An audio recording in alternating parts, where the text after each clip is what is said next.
రే మచ్చ యార్రా రే ఆడ అడిగి పని దొరికిందిరా బాగా ఏం చేసి పెట్టేసినాను రా. వచ్చావుడన్నా రే వచ్చావుడు ఆప్ తీసుకొని రారా నాయనా. ఆప్ తీసుకొని వచ్చేసేయి, అట్లా దూరంగా పోయి తాగదాము. ఏంద్రా రే పంది పిచ్చలు ఎవరైనా తింటారంటరా నా కొడక. రే నీకేమరా బాగా ఏంచి పెట్టినాను రా కూర అంటే పంది పిచ్చలు కావాలి నా కొడక.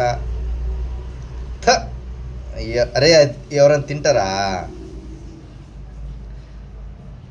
ఒరే పంది పిచ్చలు ఏమిరా నీకు పోయే కాలం రా రే. సరే కానీ వచ్చేప్పుడు రా, తొందరగా రా. ఏందే పైసలు రే చిల్లర లేకని ఎందుకురా నువ్వు వస్తావు రే రోత నా కొడక. నేనేర్ర ఫోన్పే చేసేది పోరా నాయన నువ్వు.